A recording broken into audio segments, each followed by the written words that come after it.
pangaral ngayon pong gabi ay tunay na hindi lamang po namin mapakinggan. Tunay na ito po ay maging pagpapala sa buhay ng bawat isa po sa amin. Dalangin ko po, dakilang Diyos, na gamitin niyo po ang inyong pong lingkod, maging pagpapala sa bawat isa. Pinupuri ka namin, Panginoon, sa aming pong kalagitnaan. Ito po ang aming dalangin sa matamis na pangalan ng aming Panginoong Yesus. Amen at amen. You may now take your seat. Alright, so pag-uusapan natin ngayong gabi, as I said, hindi na po ito bago sa atin. Amen? Ito po'y lagi nating naririnig, ito po'y lagi nating napapakinggan. Marahil, lalo na po sa ating pong pastor, patungkol po sa pagbibigay. Amen? The blessing of giving. The blessing of giving. So muli, ay magandang gabi po sa bawat isa po sa atin. Ang konting update lamang po, ang gawain po natin doon po sa lugar ng Calamba ay by the grace of God ay marami mga kaluluwang naliligtas, mga kaluluwang naabot po natin, tinuturuan ng salita ng Diyos, mga bata rin na atin pong pinagpapagalan at by the grace of God ay nagpapatuloy po ang gawain po doon. Amen? At nagpapasalamat tayo sa Panginoon dahil ngayon meron ng Facebook, meron ng mga Facebook na yan, nakikita natin yung mga ministry ng bawat isa na to competent, na to compete, pero maging pagpapala sa bawat isa po sa atin. Amen? Maging hamon sa bawat isa na maraming mga tao na kahit nasaan, malayong lugar, but they are serving the Lord. Amen? Na kami ay nandoon po sa Calamba, pero nagpapasalamat po kami sa iglesyang ito, sa panalangin, sa support, at sa bawat isa po sa atin po dito. At anuman ang mga nangyayari po doon, lalo na sa mga kaluluwang naabot po natin dito, doon ay meron po kayong bahagi po dito. Amen? Kaya wag po kayo magsawang manalangin po sa amin. Ganon din po kami, nagpapanalanginan po kami sa bawat isa. Hindi po magpagalingan, hindi po magpalakyan ng ministry, kundi para sa kaluluwang naabot ng ating pong ng ebanghelyo ng ating pong Panginoong Jesucristo. Amen? Yeah, yun po mga kapatid, salamat po sa Panginoon. Alright, so tuloy po tayo. Pag-uusapan po natin the blessing of giving. Sabi po ng Panginoon dyan, sabi, remember the words of Jesus. Bakit sinabi ng Panginoon na alalahanin po natin? Sapagkat marami pong mga Kristiyano nakakalimot magbigay sa Panginoon. Kaya nga, sabi ng Panginoon, remember, alalahanin nyo yung salita ng Panginoon. At sabi ng Bible, mapalad ang nagbibigay kaysa tumatanggap. Alam niyo po ba yon? Wala pong masamang tumanggap, pero mas mapalad ang nagbibigay. Amen mga kapatid? So the blessing of giving. Para maintindihan po natin mga kapatid, kailangan ilagay muna po natin sa isip natin, maging foundation muna po natin, kung sino po ba ang Diyos sa buhay po natin. Sabi ng Bible in the book of Psalms chapter 24, okay, Psalms chapter 24, buksan po ninyo. Okay, Psalms chapter 24. Ayan. Chapter 24. Okay, in verse 1. Okay, maging foundation natin ito. Ang sabi ng Bible in verse 1, the earth is the Lord's, and the fullness thereof, the world and they that dwell therein. So dito makikita po natin, ang Diyos daw, ang Panginoon, ang nagmamay-ari ng lahat ng bagay. Siya po ang nagmamay-ari ng mundo, nagmamay-ari sa iyo, sa akin, sa buhay natin, na lahat ng meron sa atin, tandaan po natin, pagmamay-ari ng Panginoon. Kasi hanggat hindi natin kiniklaim, hindi po natin naintindihan ng Diyos ang nagmamayari ng lahat ng bagay sa atin, hindi tayo makakapagbigay sa Panginoon. Amen? So kailangan i-acknowledge natin that God is the owner of everything sa buhay po natin. Amen? Alam nyo, pinangako ng Panginoon, pinangako naman ng Diyos, once na tayo po ay magtapat sa Kanya, pagpapalain tayo. Naniniwala po kayo doon? Na mga matatapat pagpapalain ng Diyos. Amen? Sabi ng Bible, in Psalms chapter 25, verse 5, Psalms chapter 25, verse 5. Balik tayo doon. Okay, nandyan pa po ba kayo? Say amen. Amen. Mag-amen lang kayo na mag-amen, ha? Baka matulog na kayo. Okay. Sabi ng Bible dyan, in Psalms, okay, nakita niyo na po ba? God promised that He will bless those faithful men. Amen? Malito na sulat ko. Proverbs chapter 28, verse 20. Proverbs chapter 28, verse 20. Okay, buksan natin. Proverbs chapter 28, verse 20. Okay, sabi ng Bible dyan, mga kapatid, in verse 20, ano sabi dyan? Sige po, basahin po ninyo.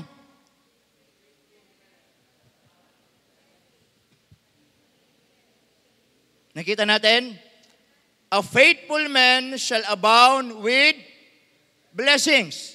Pinangako ng Diyos, pwede tayong pagpalain. Kaya nga lamang, ang sabi po ng Bible dyan, yung pagpapalain ng Diyos, yung mga faithful men. Maliwanag po dyan? Sabi, yung mga faithful men, yung mga taong matapat, ay kayang pagpalain po ng Panginoon. Kaya hindi po lahat pinagpapala ng Diyos. Ang pagpapalain ng Diyos, yung mga matatapat. Abay, unfair naman kung pati backslider, pagpalain ng Diyos. Tama? So, faithful men. In Proverbs chapter 10, verse 22. Proverbs chapter 10, verse 22. Di po, mag-introduction lang tayo. Proverbs chapter 10, verse 22. Ano pong sabi ng Bible dyan? The blessing, nakita nyo? The blessing of the Lord, it maketh rich, and He addeth no sorrow with it. Amen? Sabi, the blessing of the Lord, it maketh rich. Amen? Alam nyo, pag ang Diyos na nagpala sa atin, talaga namang, sabi ng Bible, minsan wala tayong sukat na kalalagyan. Amen? At kapag ang Diyos ang nagpala po sa atin, tandaan natin yung pagpapala ng Diyos, hindi lang po pera ang pinag-uusapan. Amen mga kapatid? Yung blessing ng Diyos, ito yung lahat-lahat na meron tayo sa buhay natin. Kahit wala kang pera, wala ka namang sakit, blessing yun. Amen po ba mga kapatid? Kahit wala kang pera, wala ka namang karamdaman, o nakakakain tayo 3 beses sa isang araw, blessing ng Panginoon yun. Amen mga kapatid? Nakakatulog tayo ng mahimbing, maayos, umihilig pa tayo, blessing ng Panginoon yun. Abay, maraming mayaman, hindi makatulog. Tama mga kapatid? Amen? Mga bata dito, talagang blessed na blessed talaga yung mga bata ngayon dito. Amen? Nung panahon namin, 2 pandesal lang. Pero hindi kami nagrereklamo. Amen mga kapatid? Ngayon, mother bread na ang tawag. Talagang pag kinain mo, isa lang, busog na busog ka na. Amen, Tim? Andiyan si Tim O, di ba? Nakita ko yung kuya mo Andiyan si O, yun o. Amen, mga kapatid? Talaga naman yung school dyan yung sa likod, kami nagukay niyan. Kami nagukay ng foundation niyan. Napakalalim niyan. Amen? Kaya pag pagod na kami, sa ilalim na kami natutulog. Hindi na kami makita ni Pastor kasi malalim na yun. Amen? Pero, napakapalad nyo ngayon dito. Pag kumain kayo ngayon dito, yung isang mother bread lang, talaga namang busog na. Amen mga kapatid? Pero noon, nagpapasalamat kami sa Panginoon dahil yung mga yan ay it's part of our training. Amen? Yan noon, pag sinabi ni Ma'am Len, bibili na ng pandesal, nag-uunahan na kami sa susi. Alam niyo kung bakit? Kasi yung pinagbibilan namin, pag bibili kami, merong libreng isang supot. Kaya nagunan kami. Nila Brother John, nagunan kaming bumili kasi yung libre na yon sa amin na yon. Kasi nabibitin kami sa 2 pandesal. Amen? Kaya nagpapasalamat kami sa Panginoon na naging bahagi yun ng aming training po dito. Amen mga kapatid? Kaya kayo mga bata, magpasalamat kayo. Amen? Na yung pagkain nyo talaga namang nung nakain ko, isa pa lang, busog na busog ka na. Amen? So sabi po ng Bible dyan, mga kapatid, ay pag pinag-usapan ng pagpapala ng Panginoon, marami pong aspeto ng buhay po natin yan. Tama? hindi lang sa pera, hindi lang sa ganitong side, pero yung wala kang sakit, nakakakain ka ng maayos. Amen? Kasama mo yung pamilya mo, kasama mo yung maayos yung kalalagayan mo. Blessing ng Panginoon yan. Kaya, pagpapalayan ng Diyos yung mga faithful men. Amen? Tandaan po natin, wala tayong maipagmamalaki sa Panginoon. God is the owner of everything. Amen? Huwag nating ipagmalaki kung ano yung nakamtan natin sa buhay natin. Huwag nating ipagmalaki kung ano yung naabot natin sa buhay natin. Remember, ang Diyos ang nagbibigay ng kalakasan po natin. Amen? Siya nagbibigay ng lakas para makapagtrabaho tayo. Siya nagbibigay ng karunungan para makapagdesisyon tayo ng tama. Siya nagbibigay ng kalakasan sa atin, ng mga pangangailangan natin. Lahat-lahat ay galing po sa Panginoon. Ang sabi ng Bible in Deuteronomy chapter 8, verse 17. Deuteronomy chapter 8, verse 17. Okay, tignan niyo ha. Ang sabi ng Bible diyan, nakita niyo na po ba? Deuteronomy chapter 8, verse 17. Okay, ang sabi ng Bible diyan, and thou say in thine heart, my power and might of mine hand hath gotten me this wealth. Ang sabi ng taong ito sa kanyang puso, amen, sa aking kapangyarihan, sa kalakasan ng aking kamay, kung bakit ako nandito sa kalalagayan ko, kung bakit ako nandito sa katatayuan ko, kung bakit ako pinagpala, kung bakit ganito yung naabot ko sa buhay, kasi sa sarili kong kapangyarihan, sa sarili kong lakas, sa sariling gawa ng aking mga kamay.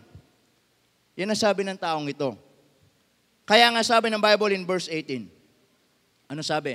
But thou shalt remember the Lord thy God. Alalahanin mo ang Panginoon mong Diyos. Ano pong sabi diyan? For it is He that giveth thee power to get wealth, that He may establish His covenant, which He sware unto thy fathers, as it is this day. Amen, mga kapatid? Sabi niya, alalahanin mo ang Panginoon mong Diyos sapagkat Siya ang nagbigay sa iyo ng kalakasan upang makagawa ka sa buhay mo. Amen po ba? Kaya hindi dahil po sa atin dahil lagi sa Panginoon. Amen? Kaya nga, kailangan nating ilagay na gawing foundation yung mga bagay na yon for us to give. Kasi hanggat hindi natin naintindihan po, hindi natin naunawaan that God is the owner of everything, God is the creator of everything na pinagkakatiwala niya sa buhay natin, then maging selfish tayo, hindi talaga tayo makakapagbigay. Amen po ba? Pero ngayon pong gabi, gusto kong maunawaan po natin na ang pagbibigay ay isa pong pagpapala. Amen? The blessing of giving. Sino po rito ang meron pong 100? Taas ang kamay. Sino po rito may 100?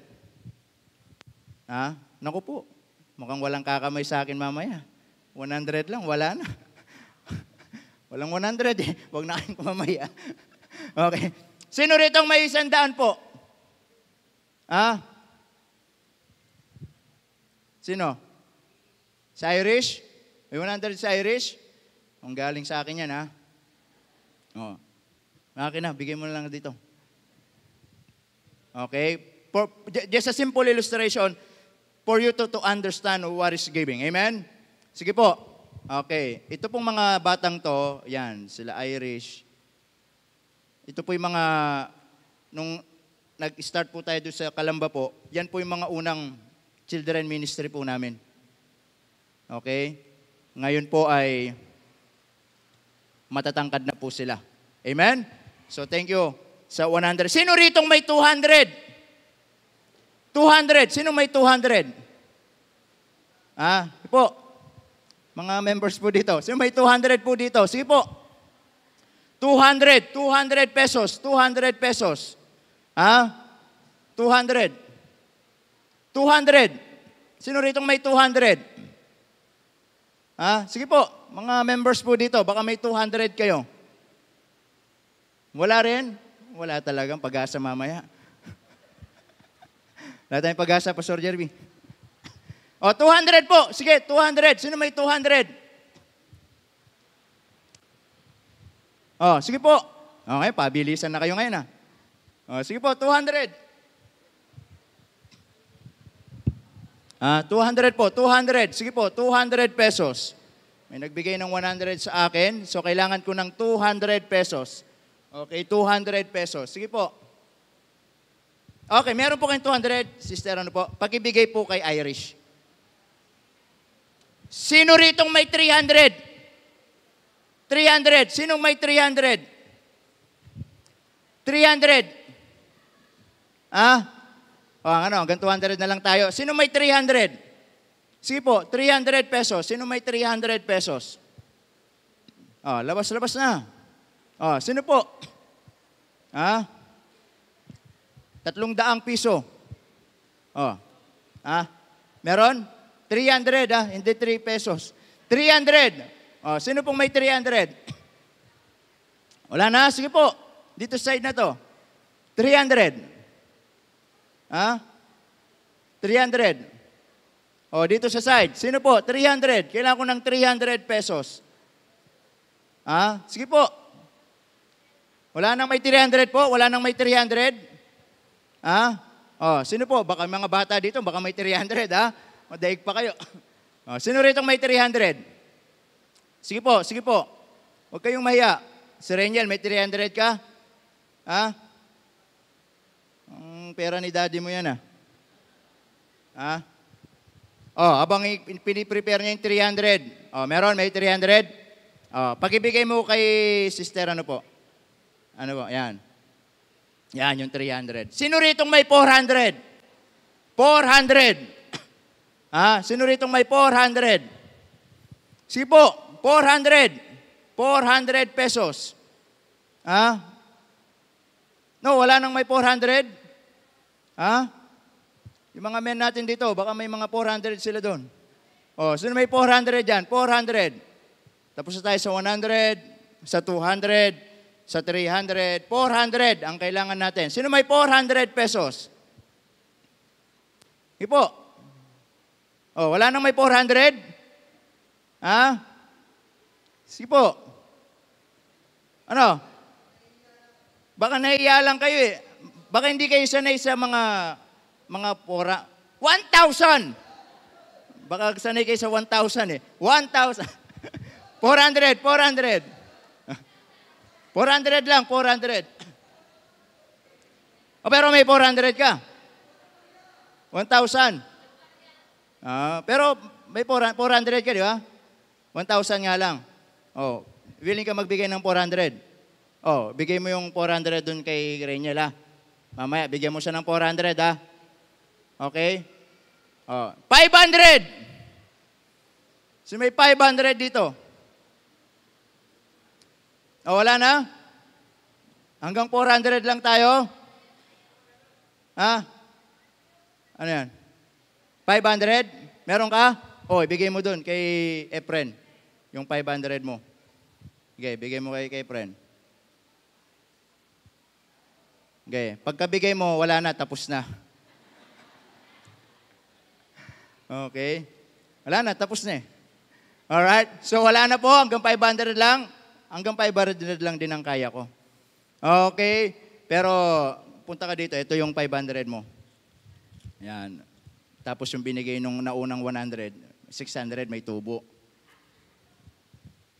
Yan. Okay. Now, the blessing of giving. Naintindihan niyo po yung illustration kanina? Yung nagbigay ng 100, tumanggap ng 200. Yung nagbigay ng 200, tumanggap ng 300.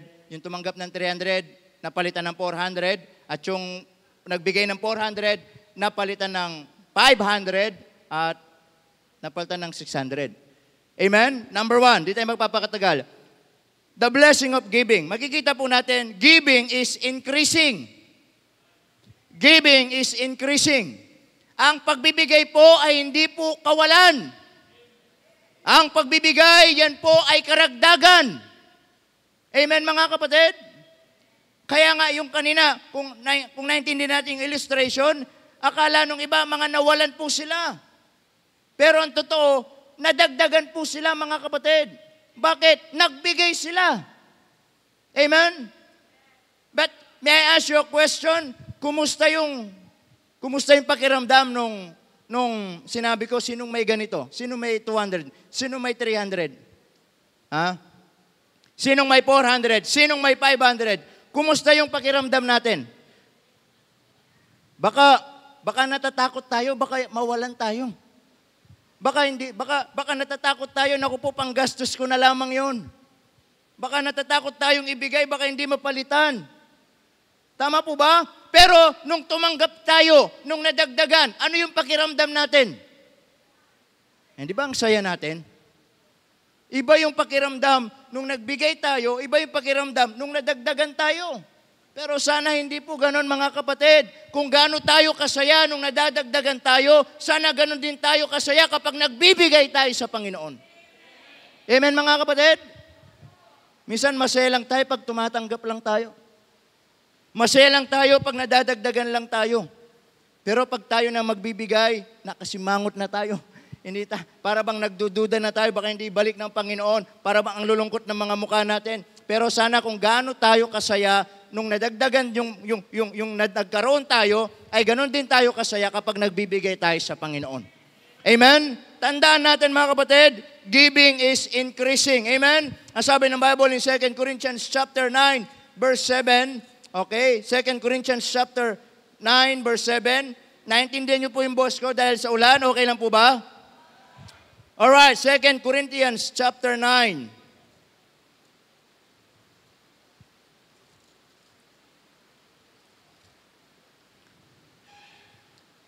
In verse 7, nasabi ng Bible dito, every man according as he purposeth in his heart, so let him give, not grudgingly or necessity, for God loveth a cheerful giver. Amen? Na kapag nga daw tayo ay nagbibigay, mga kapatid, ay hindi dahil napipilitan tayo, hindi tayo malungkot. Amen? Hindi dahil kailangan na magbigay tayo, kundi dahil masaya tayo magbigay sa Panginoon. Amen po ba? Kaya sabi ng Bible dyan in verse 8, and God is able to make all grace abound toward you, that ye always having all sufficiency in all things may abound to every good work, as it is written, he hath dispersed abroad, he hath given to the poor, his righteousness remaineth forever. Amen? Kaya sana, mga kapatid, tonight, maintindihan po natin, maunawaan po natin, ang pagbibigay, hindi po kawalan. Ang pagbibigay, hindi po kabawasan. Ang pagbibigay, hindi po isang kabigatan nito sa atin. Ang pagbibigay, isang pagpapala, isang way ng pasasalamat natin sa Panginoon. At sabi rito, kapag nagbigay tayo sa Panginoon, hindi ka nawalan, nadagdagan ka. Alam nyo, mga kapatid, kung sino yung tunay na nawawalan, yung hindi marunong magbigay. Amen, mga kapatid?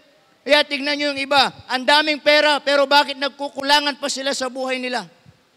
Ang laki ng sweldo, nakakautang pa, nakakahiram pa. Pero bakit yung iba? Dahil mahal nila yung pagbibigay, sakto lang yung sahod nila, sakto lang yung income nila, pero hindi sila pinagkukulangan ng Panginoon. Hindi sila nakakaranas ng gutom. Bakit? Mahal nilang pagbibigay sa Panginoon. Amen po ba, mga kapatid? Kaya ako, lagi kong tinuturuan lagi yung mga members po natin doon, maging mga young people. Ako, ayan na lang po ng mga young people, kung paano ko sila laging sermonan lagi. Ayan, andyan yung aking men. Alam ng mga yan, pag ako nagsalita na, lagi na lang sa mga young people. Kaya sabi ko, kung magsawa kayo sa akin, magsialis kayo dito. Kasi hindi ako magsasawang mangaral, lalo na sa inyo, mga young people. Amen? Lagi ko silang tinuturuan. Anuman ang maabot ninyo sa buhay ninyo, makapagtrabaho man kayo, matupad nyo man ang mga pangarap ninyo, pero kung hindi kayo matututong magbigay sa Panginoon, walang halaga yung mga naabot ninyo sa buhay. Amen? Sabi ko, walang kwenta yan. Milyonaryo ka nga, di ka naman marunong magbigay. Nasaan yung natutunan mong salita ng Panginoon? Amen? Kaya kahit magtrabaho yung mga yan, naalala ko tuloy yung isang kwento. Meron dalawang magkaibigan, si Juan at saka si Pedro. Sila'y mag-a-apply ng trabaho. Nakakita sila ng isang hiring. Nakalagay doon, hiring. Ang sabi ni Juan, Pedro, merong hiring doon, mag-apply tayo. Merong interview doon para makapagtrabaho na tayo. Sabi ni Pedro, kinakabahan ako dyan, hindi ako marunong sumagot sa mga interview na yan. Hindi ako marunong sumagot sa mga tanong-tanong na yan. Ikaw na lang. Hindi, dalawa tayo. O siya, sige, sasamahan kita pero mauna ka. E di, naunang pumasok si Juan, kumatok siya. Pasok. Medyo nanginginig-nginig pa siya. At nandun yung interviewer. Sabi niya, maupo ka dyan. Okay? Gusto mo ba mag-apply ng trabaho? Opo, sabi niya. Simple lang yung aking mga itatanong. 3 tanong lang yung itatanong ko, 3 sagot lang yung ibibigay mo. At kapag ito'y nasagot mo, bukas na bukas, magsisimula ka na. Ang sabi ng interviewer, ready ka na, Juan? Opo. Okay. Tinanong niya, unang tanong, anong pangalan ng ating presidente? Ang sabi ni Juan, ang dali na naman po yan. Bongbong Marcos po. Dali ano? Bongbong Marcos po. Tama. Pangalawang tanong, kailan nadiskubre ni Magellan ng Pilipinas? Ang sabi ni Juan, madali lang po yan. March 15, 1521. Bang, galing ng batang to, ang talino Tama. O sige, 3 tanong. Sabi niya, para matapos yung interview mo. Sabi niya, 3 tanong. Meron na bang nakadiskubre ng gamot sa kanser? Ang sabi ni Juan, abay, dati pa po. Aba, matalino tong batang to. Bukas na bukas, Juan, magsimula ka na sa trabaho. Excited siya. Excited siya. Labas siya ng pintuan. Excited siyang sabihin kay Pedro, Pedro, natanggap ako. Ganun ba? Ano ba yung mga tinanong sa'yo? Napakasimple lang. Ganito lang yung sasagot mo. Bongbong Marcos, March 15, 1521, dati pa po. Sabi ni Pedro, ulitin mo, baka hindi ko maintindihan. Ganito lang isasagot mo, Pedro. Bongbong Marcos, March 15, 1521, dati pa po. Andali naman pala ng tanong na yan. Sige, umuwi ka na. Ako nang bahala dito. Kayang-kaya ko na to. Di, pumasok siya. Tao po. Pasok. Ikaw na ba yung pangalawang interviewin ko? Opo. Di, umupo siya doon. Ready ka na ba? Opo. Sabi ng interviewer, 3 tanong, 3 sagot ang ibibigay mo. Opo. Unang tanong, ang sabi niya dun kay Pedro, unang tanong, anong pangalan mo? Bongbong Marcos po. Ano daw pangalan niya? Bongbong Marcos. Pangalawang tanong, kailan ang birthday mo? March 15, 1521 po. Ang sabi nung nag-interview sa kanya, abay, nasira ulo ka yata. Dati pa po. Alright? Napahamak tuloy siya. Okay? Yun yung sinabi ni Juan sa kanya. Bongbong Marcos, March 1521, dati pa po. Kaya nung interview siya, excited siyang sumagot. Anong pangalan mo? Bongbong Marcos po. Kailan ang birthday mo? March 15, 1521 po. Parang nasisiraan ka yata ng ulo. Dati pa po. Kaya yun. Si Juan, nakapasa. Si Pedro, umuwing luhaan. Hindi natanggap. Amen? Pero, what I'm saying, mga kapatid, giving is increasing. Huwag po tayong malungkot pag nagbibigay tayo sa Panginoon. Katulad ng binasa natin kanina, ang Diyos ang may lahat ng may-ari ng bagay. Kung anong meron ka, anong meron po ako, anong meron sa ating lahat, katiwala lang po tayong lahat. Amen? Wala tayong dapat ipagdamot sa Diyos.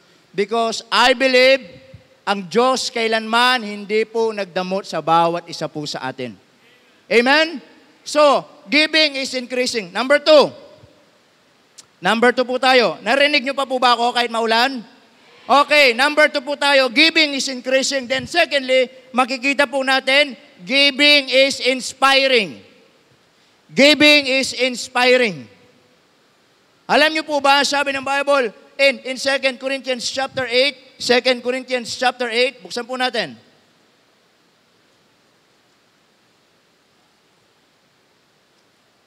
Okay, 2 Corinthians chapter 8 in verse 1. Ang sabi po ng Bible, moreover, brethren, we do not you to wait of the grace of God bestowed on the church of Macedonia, how that in a great trial of affliction, the abundance of their joy and their deep poverty abounded unto the riches of their liberality. So ito po yung Church of Macedonia. And they are suffering in affliction. They are in great trial. They are in affliction, in great need. Pero mga kapatid, nais ko pong maunawaan po natin, yung Church of Macedonia, sila po ay may pinagdadaanan, may dakila ring pangangailangan, pero hindi naging hadlang para magbigay sila sa Panginoon. Amen po ba? Sabi ng Bible dyan, ano yung naging sikreto po nila? In verse 3, for to their power, I bear record, yea, and beyond their power, what? They were willing of themselves. Nakita po natin? They were willing of themselves. In verse 4, praying us with much entreaty that we would receive the gift and take upon us the fellowship of the ministering to the saints. And this they did, not as we hope, but first gave their own selves to the Lord and unto us by the will of God. So, meron silang pangangailangan, meron silang pinagdadaanan, they are in great trial of affliction. Ano sabi doon? They are in deep poverty, pero hindi po naging reason para hindi sila magbigay sa Panginoon. Amen po ba mga kapatid? Alam nyo, hindi po pinag-uusapan dito kung gaano tayo, kung gaano kalaki ang pera natin. Ang pinag-uusapan dito, kung willing ba tayong magbigay sa Panginoon. Amen mga kapatid? Giving is inspiring. Bakit po? Aba, nakaka-inspire itong mga taong ito. May pangangailangan sila, may problema sila, pero hindi pa rin nila nakakalimutan magbigay sa Panginoon. Hindi ba nakaka-inspired po yung mga Kristiyanong ganyan minsan? Na minsan, kahit salat sa buhay, kung kumain, minsan ay hindi sapat yung kanilang sweldo, pero hindi nila nakakalimutan ng Panginoon. Nakaka-inspired, nakaka-challenge yung mga taong ganyan. Amen? Kahit may problema, hindi reason. Kasi alam niya yung obligasyon niya magbigay sa Panginoon. Kahit may pinagdadaanan, hindi niya reason para hindi magbigay sa Panginoon. Bakit? Mahal niya ang pagbibigay. Listen to this. As long na mahal mo ang Panginoon, walang question sa iyo ang pagbibigay. Amen? Alam nyo, when it comes to giving, mga kapatid, dapat ang pagbibigay, hindi po issue sa mga Kristiyano. Hindi po yan dapat issue sa atin kung ang patungkol po sa pagbibigay. Kasi kung sino man po ang nakakaunawa ng pagbibigay ay yung mga anak ng Diyos. Amen? Bakit? Sapagkat tayo po ang nakaranas ng pagmamahal ng Diyos sa buhay natin. Binigay ng Diyos ang kanyang kaisa-isang bugtong na anak na matay sa krus ng Kalbaryo para iligtas po tayo. Amen mga kapatid? Kaya dapat, when it comes to giving, hindi po issue po yan sa atin. Amen? Kaya members of this church, pag sabi ni Pastor Ding, okay, tayo po ay mag-iika po. Wala sanang sisigaw, naku po! Amen mga kapatid? Dapat maging inspire ito sa atin. Nakakatuwa, amen?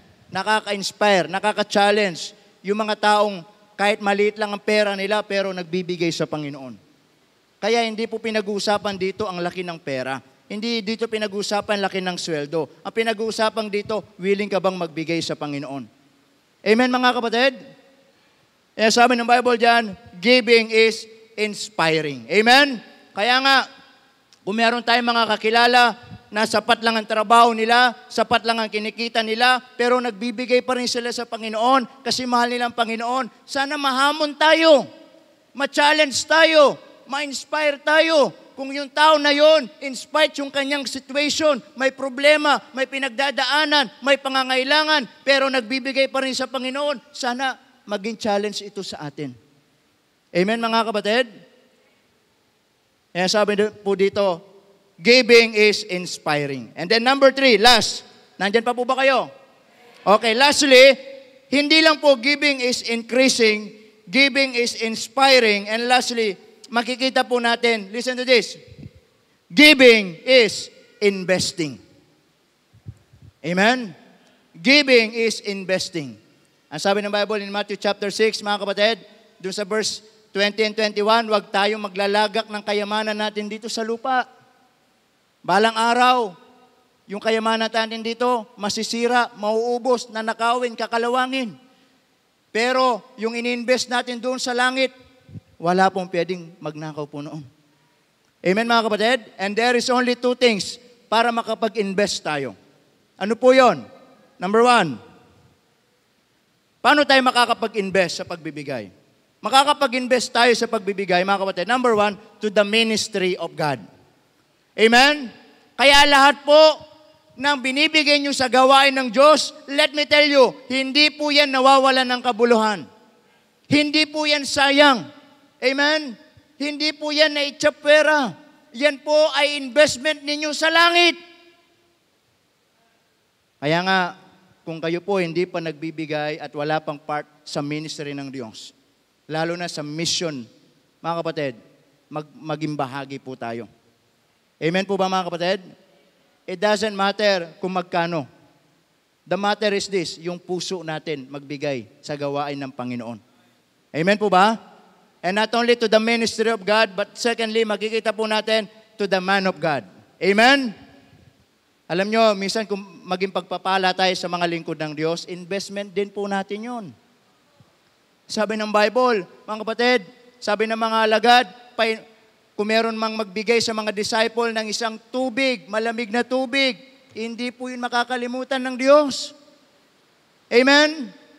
Abay, lalo na kapag hindi lang tubig ang inabot ninyo. Amen? Milk tea. Ayan. Ba? Mga sosyal na mga bata, milk tea. Amen mga kapatid? Starbucks. Oh, no. But what I'm saying is this, to be a blessing to the man of God, hindi po yan sayang. Hindi po yan baliwala sa harapan ng Panginoon. Yun po ay investment din nyo sa langit. Amen mga kapatid? Investment din po natin sa langit po yun. Kaya nga, kung tayo po ay hindi pa po nagbibigay, hindi pa marunong magbigay, it means wala tayong investment. Tama po ba mga kapatid? Yes, pwede tayong makapag-invest. Pero ang pinakamaganda maging investment natin sa langit mga kapatid. Hindi yun nawawalan ng kabuluhan.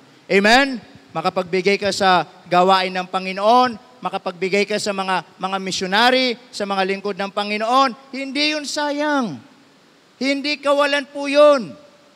Huwag nating iisipin kapag nagbibigay tayo sa Diyos, kinukuhanan tayo ng Panginoon. Hindi po mga kapatid. Amen? Kaya nga sabi po ni Preacher Jared kanina, yung mga bata dito, tinuturuan paano maging generous, paano magbigay. Alam nyo, yan ay investment ninyo habang bata pa kayo. Tama? Na sa murang edad ninyo, natuturuan kayong magbigay. Magbigay. Upang gamitin kayo ng Diyos, pagpalain man kayo ng Panginoon, madali sa inyo magbigay. Bakit? Natutunan ninyo. Tama po ba mga kapatid? Kaya dapat, pag pinag-usapan ng pagbibigay mga kapatid, wala pong natitisod. Ha? Minsan kasi, ang dami mga Kristyano, pag pinag-usapan ng giving, natitisod. Hindi tayo malago pag ganun. Tama? Kaya nga sabi ko nga, pag pinag-usapan ng giving, hindi po issue sa atin dapat yon. Hindi questionable sa atin yon. Kasi naunawaan natin na lahat ng meron sa atin, pahiram lang ng Diyos. Amen mga kapatid?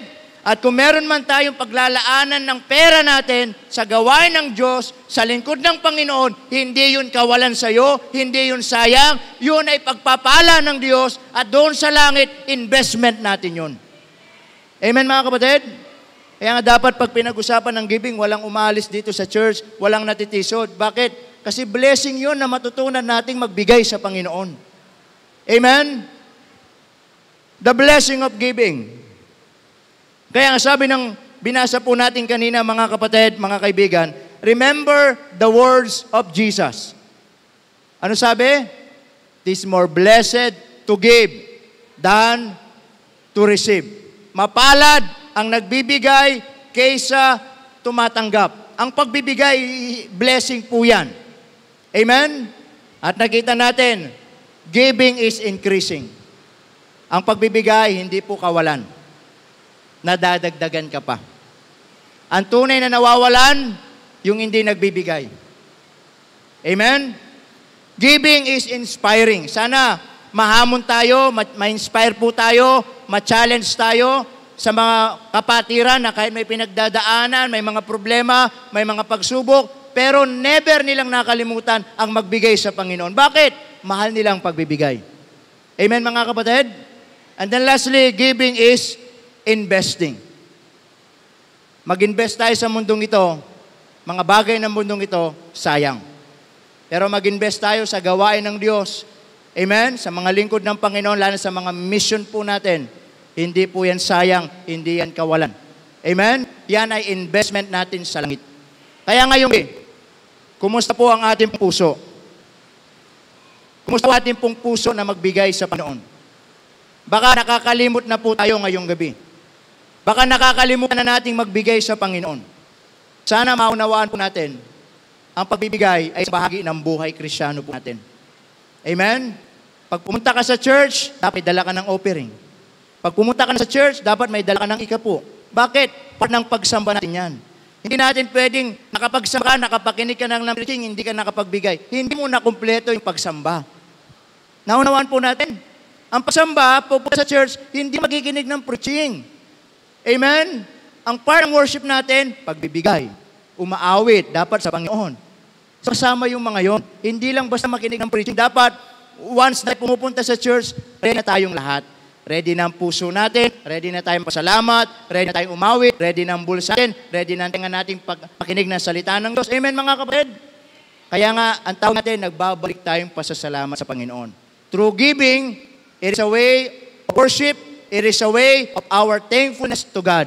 Nagpapasalamat tayo from Monday to Saturday, hindi tayo nagkulangan ng Diyos. Tapos pagdamutan pa natin ang Panginoon. Sana hindi po mga kapatid. Amen? So, kumusta po ang ating puso ngayong gabi? Sana mensahe ng Diyos. Hindi lamang po natin ito nakinggan ngayong gabi.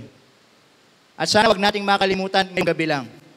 Sana ito'y tulungan tayo ng Diyos na araw-araw ng buhay natin, ang pagbibigay ay maging bahagi ng buhay Kristiyano natin dahil naunawaan natin ang pagbibigay ay hindi kabigan, hindi kawalan, kundi isang papapala.